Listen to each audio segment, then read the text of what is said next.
तो आज आज हम पढ़ेंगे 11th और 12th की फिजिक्स जो आई कहाँ से वो देखेंगे। ये आपके सारे 12th के चैप्टर्स हैं। स्टार्टिंग करते हैं पदार्थ से मिलकर बनी है 11th और 12th की फिजिक्स। पदार्थ में क्या क्या होता है? पदार्थ में होता है एक तो द्रव्यमान एम और एक होता है आवेश। द्रव्यमान से रिलेटेड आपकी पूरी 11th की फिजिक्स है जो आपने पढ़ चुके हैं 11th क्लास। आवेश पर डिपेंड है पूरी 12th क्लास। ओके, अब आवेश स्टार्ट करते हैं। आवेश दो तरह से हो सकता है। एक तो होता है स्थिर आवेश जो ओनली फॉर स्थिर है, और एक होता है गतिमान आवेश, स्थिर और दूसरा गतिमान। अब स्थिर आवेश, ओनली स्थिर आवेश, अगर कोई आवेश स्थिर रहेगा तो वो एक ही क्षेत्र उत्पन्न कर सकता है, उसका नाम है विद्युत क्षेत्र।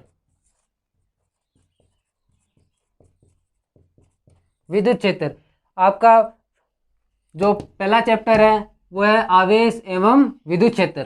ठीक है। अगर गतिमान है तो गति भी दो तरह से हो सकती है। एक तो एक समान वेग से गति हो सकती है, दूसरी त्वरित हो सकती है। अब एक समान गति अगर एक समान होगी गति तो उसमें दो क्षेत्र उत्पन्न होंगे, विद्युत क्षेत्र और दूसरा चुंबकीय क्षेत्र। लेकिन जब त्वरित होगी तो उसमें तीन क्षेत्र उत्पन्न होंगे, विद्युत क्षेत्र,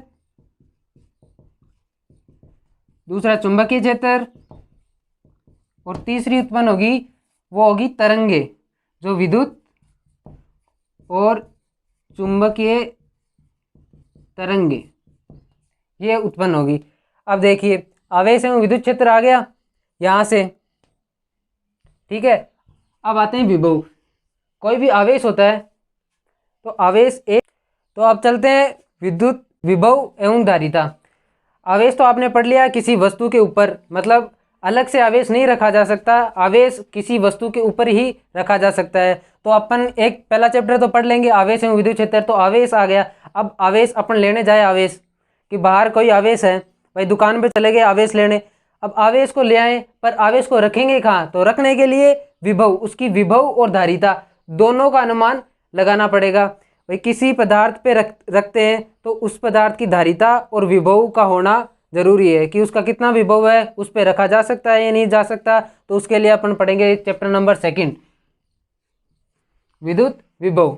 अब तीसरा चैप्टर जिसका नाम है विद्युत धारा। यहाँ से है विद्युत क्षेत्र। विद्युत क्षेत्र से उत्पन्न होगा। जब विद्युत क्षेत्र उत्पन्न होगा तो अगर स्थिर आवेश है तब विद्युत क्षेत्र होगा, अगर थोड़ा सा भी गति करेगा तो उसमें क्या उत्पन्न हो जाएगा? विद्युत क्षेत्र।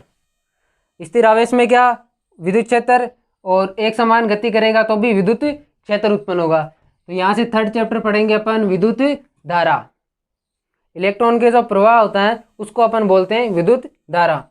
अब फोर्थ चैप्टर कहाँ से आया? विद्युत धारा एवं चुंबकीय प्रभाव। जब एक समान आवेश जो इलेक्ट्रॉन होता है वो गतिमान होता है तो वो क्षेत्र चुंबकीय क्षेत्र उत्पन्न करता है चारों ओर। तो वहाँ से पढ़ेंगे चुंबकीय पदार्थ एवं चुंबकत्व। ठीक है। अब 6th चैप्टर विद्युत चुंबकीय। तो क्या किया उन्होंने? एक इलेक्ट्रॉन को गति करवाई। तो गति करवाने से एक तो सिंपल गति करवाई, एक त्वरित गति करवाई। तो त्वरित जो त्वरण लगा उस पर, तो उससे चुंबकीय तरंगे निकली। तो तरंगों का जो थोड़ा सा अध्ययन करेंगे वो करेंगे चैप्टर नंबर 6 में। अब यहाँ से तरंगे उत्पन्न होगी तो तरंगे दो तरह से बिहेवियर कर सकती है।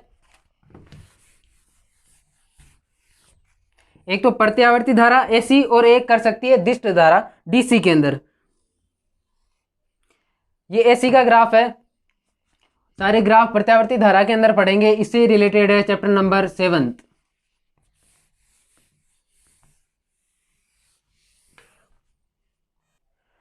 तो नेक्स्ट स्टार्ट करेंगे चैप्टर नंबर 8 विद्युत चुंबकीय विकिरण। कहाँ से आई? यहाँ से विद्युत चुंबकीय तरंगों से।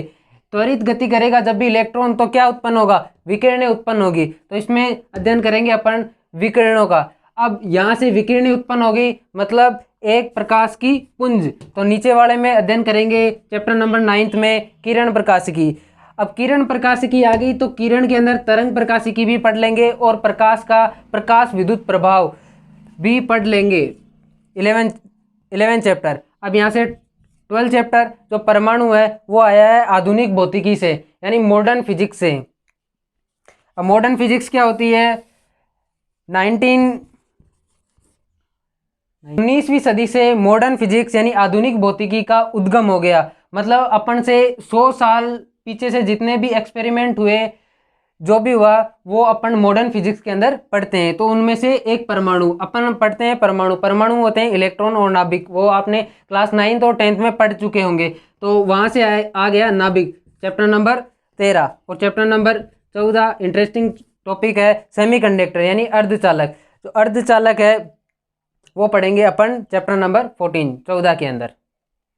चैप्टर है अर्धचालक, बहुत ही इंटरेस्टिंग टॉपिक है। इसके बारे में मैं थोड़ा सा बता दूं कि अर्धचालक के आने से अपने बड़े बड़े चिप्स और कंप्यूटर्स, जिनमें डाटा स्टोरेज के लिए बहुत बड़ी जगह घेरता था, पहले कंप्यूटर बहुत बड़ा होता था, अब की बार पूरा कंप्यूटर से ज़्यादा तेज प्रोसेसर अपने फ़ोन में आ गया और फ़ोन बहुत सस्ते हो गए।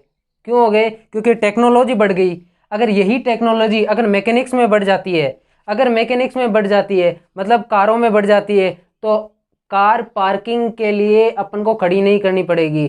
कार पार्किंग के पैसों से अपन नई कार ले आएंगे। तो कल पढ़ेंगे अपन विद्युत आवेश एवं विद्युत क्षेत्र।